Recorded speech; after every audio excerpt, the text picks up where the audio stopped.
Esta es la urbanización Las Olas, que se está construyendo a muy pocos metros del mar. Aquí en invierno no hay playa, en verano echan arena para la regeneración.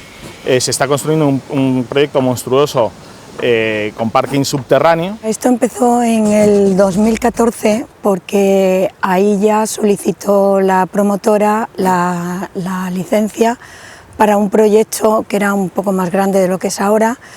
Y bueno, ya cuando se hizo un poco público el tipo de proyecto, a todos los vecinos nos quedamos un poco atónitos. En realidad, normalmente la línea marítimo-terrestre de protección son 100 metros o incluso 200, pero justo en este tramo han sido 20 metros. Si por un lado la playa se está cada vez haciendo más pequeña porque todas las agresiones que está sufriendo por el uso que tenemos de la playa va más pequeña, y que hoy en día, de repente, en lo que sería considerada por la ley de costas zona de servidumbre, veamos una construcción de esos pisos, tantos pisos de altura, porque supuestamente en esa zona debe de ser una construcción regulada, que esté integrada en el ecosistema, no, porque no le llaman así, pero lo que viene a ser en la zona litoral, en el dominio, en este caso privado, pero sí que la ley de costas lo tiene, y ahí va ahora una urbanización privada de bastantes pisos, en el año 2018.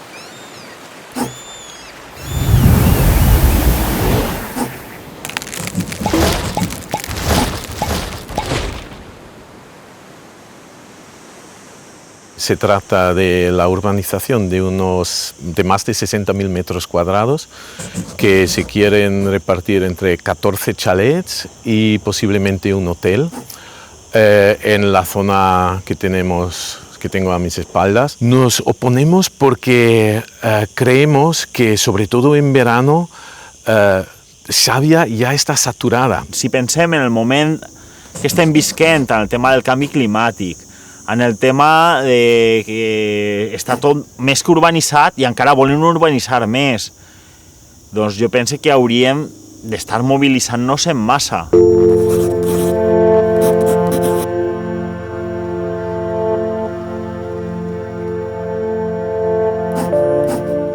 En quant a l'urbanisme a Xàbia, és clar que, com a tota la costa, venim d'una època, el nostre pla general, actualment en vigor, és de l'any 1990.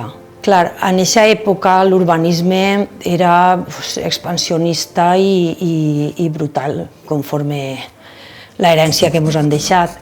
Es van fer moltes urbanitzacions, en aquella època el que es primava era construcció, construcció i construcció. On s'ha primat un urbanisme de tipus expansiu, residencial, de baixa densitat, sempre en creixements allunyats del casc urbà, era un urbanisme que tenia com a objectiu generar un producte immobiliari. Venim d'aixòs errors del passat i ara és el moment de corregir aquests errors de l'urbanisme residencial.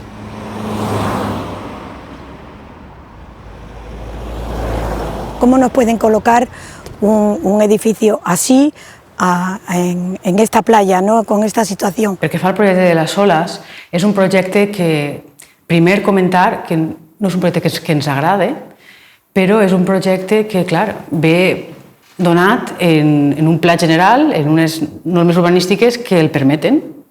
Per tant, el projecte és viable. Esto es un proyecto que tú pides permiso al ayuntamiento, ¿vale? Y luego tienes que pedir permiso a costas, porque estás en primera línea. En 2014 es va atorgar llicència a un projecte urbanístic sense esperar a aquest informe.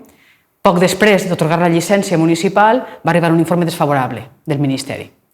Llavors, evidentment, el projecte no era materialitzable, encara que tinguera una llicència urbanística concedida. Per tant, el promotor de l'obra el que va fer va ser presentar un nou projecte, modificant-lo, per a que complirà amb els requisits que des de Costes d'alguna manera s'exigien. Es va iniciar un nou expedient de tramitació i, finalment, en 2017, l'any passat, es va atorgar llicència a un nou projecte complint amb els informes favorables tant de Conselleria com del Ministeri. Y efectivamente la obra, como comentas, está en marcha. Y de repente te encuentras con que la Administración permite la edificación de un edificio que es una pantalla arquitectónica tremenda para todos los estudios que hay medioambientales que dicen que eso no es precisamente lo que favorece la regeneración natural de una playa. I això és així perquè les llicències són actes reglats i encara que el projecte no ens agrade a l'equip de govern, les llicències són actes reglats i s'han d'atorgar sempre i quan el projecte que presenten complisca amb els paràmetres que venen donats per la norma, que està vigent en aquest moment, i els informes siguin favorables, s'ha d'atorgar. De lo contrari, s'exposa l'Ajuntament d'oposar-se al projecte, s'exposa a actes judicials, indemnitzacions, etc.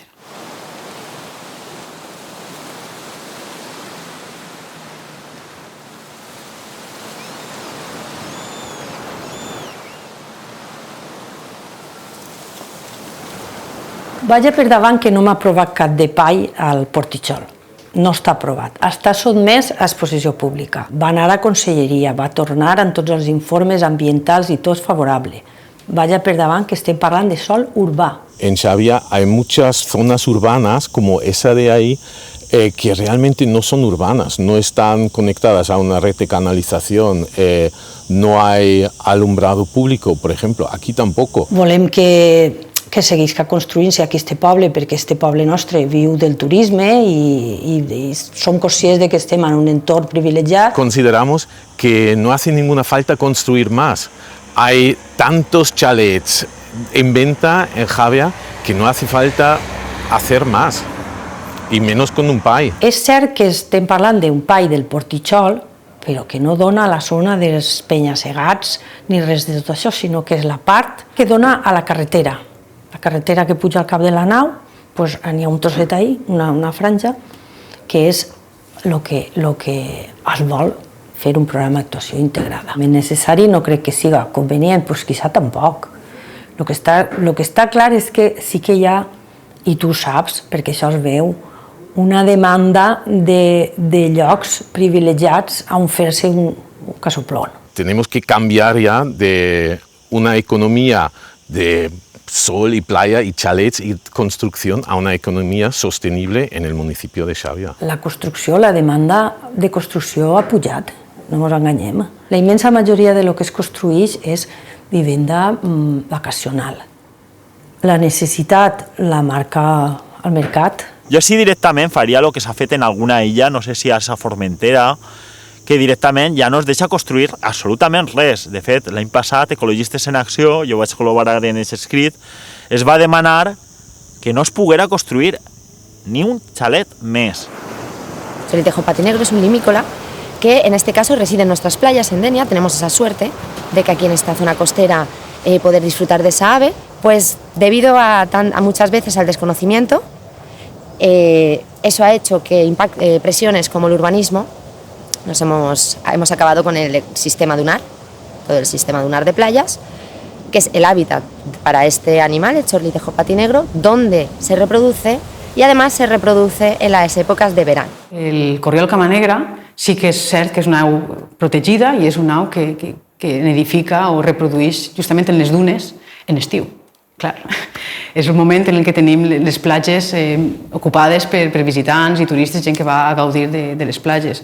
Per tant, realment és una tensió. Que en el siglo XXI estamos perdiendo, vamos a ver en directo cómo vamos a perder una especie debido a que ya no le queda hábitat, pues es triste. Es triste porque la solución es muy fácil.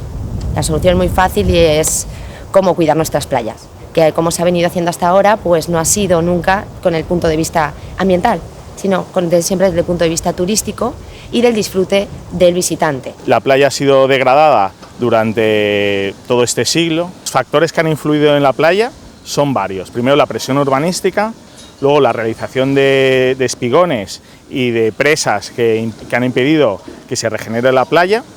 Vale, la escollera norte clarísimamente ha cortado toda la corriente marina que viene del levante. La corriente del levante es la que regenera la playa y el norte es quien quita la arena.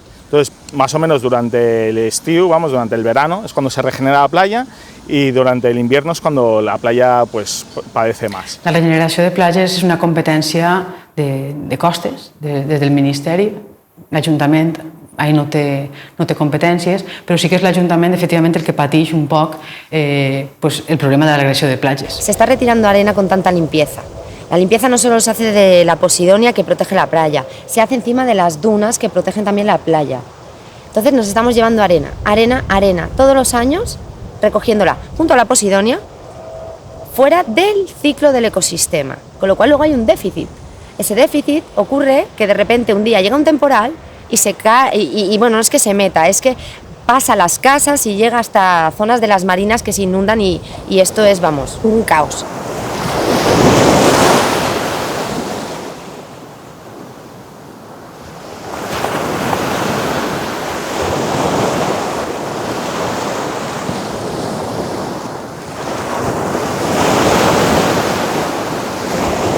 S'està urbanitzant zones que són, des d'un punt de vista biològic, perquè els penya-segats tenen molt de potencial per a les aus i per als ecosistemes, com des del punt de vista paisatgístic s'està urbanitzant, s'estan construint xalets enormes en els penya-segats i a més que no són ni tan sols segones residències, que moltes voltes són ricachons que ja tenen terceres i quartes residències suizos o ya de molta pasta. Un ejemplo, también lo tenemos ahí al fondo, es una torre de vigía medieval que está en suelo privado, o sea que no se puede ver a pesar de ser un bien de interés cultural. Així s'ha construït moltíssim. I abans de la bombolla això va ser delirant.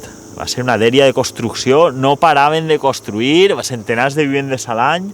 L'alcalde era el principal constructor, que era Moragues Pons, que si vas per ahí veuràs que està tot ple de la immobiliària Moragues Pons. Clar, dius, com és possible que l'alcalde i el principal constructor siguin la mateixa persona? Hores que passen. Sí. Sí, no? Va ser un cas així polèmic, no? Però bueno, va ser alcalde. I trobo que més d'una legislatura. Si hi hagueren casos de corrupció urbanística estarien en els tribunals. I com no és així, pues imagine que no hi ha.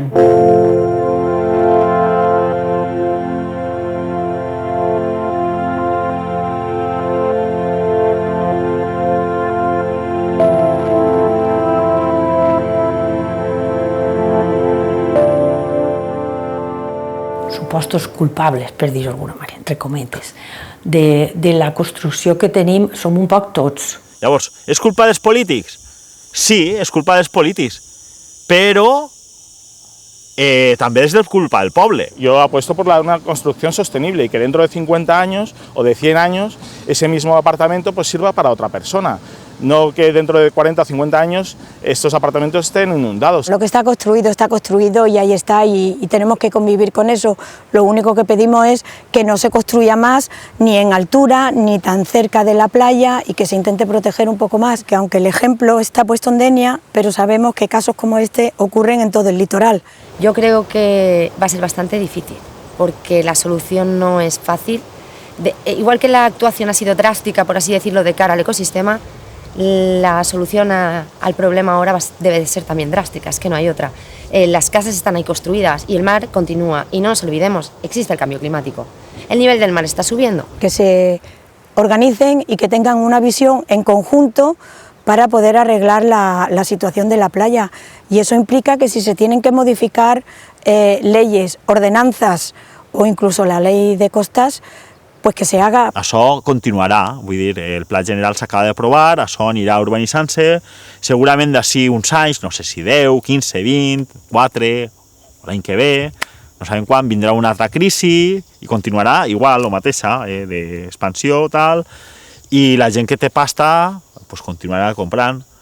D'ací 20 anys pues, n'hi haurà xalets que estaran abandonats, que ja n'hi ha xalets abandonats, un fund de xalets abandonats, pues, suposa que n'hi haurà més, n'hi haurà també més construcció, no sé, ho veig que simplement de 20 anys m'imagino vindre així, això, que estiga urbanitzat. No sabes cuál va a ser la solución ideal, no creo que exista realmente. Siempre va a haber alguien que va a acabar perdiendo porque desgraciadamente se empezó mal haciendo las cosas.